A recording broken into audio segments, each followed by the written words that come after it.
A origem da emenda está dando conteúdo real na sustainability fee.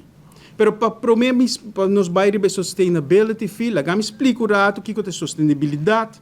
Em termos general, sustentabilidade está para nos trata de ter balança entre crescimento econômico, justiça social e também proteção de nosso meio ambiente.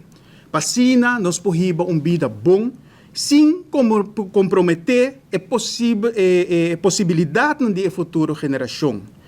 Quanto a nós jovens, com o conteúdo de emenda aqui, nós garantizamos porvenir brilhante de nossa futura geração. Precisa lástima que o ministro e coalição AVP Futuro não fazem nada com a emenda aqui. Em reunião pública, e também nós podemos tomar nota de imprensa, que aparentemente o governo a informar o povo, que o conversação com multinacionals aqui, oferecem que tem permisso necessário para construir 1000 câmaras extra. Mas em realidade, o empresário quer fazer seu negócio. O empresário pede permisso aqui para por construir a câmara aqui e para por fazer negócio. Não lo pensa com o coração e tem em conta com speech eloquente de ou mais ministros. Não lo tem em conta com o sentimento do ministro. Não quer puramente, netamente, fazer negócio. E tá pensei, não dá pede dicho permisso, não. E tá pensei, não dá negociante.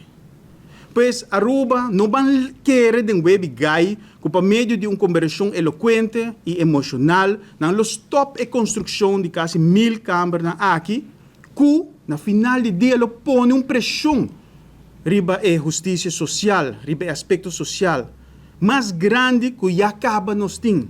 E também lo põe uma pressão riba nos meio ambiente.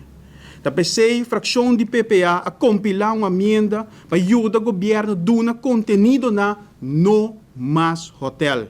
Que o pueblo aboga pe, fazendo uso e dar conteúdo conteúdo real na palavra de sustainability, de sustentabilidade.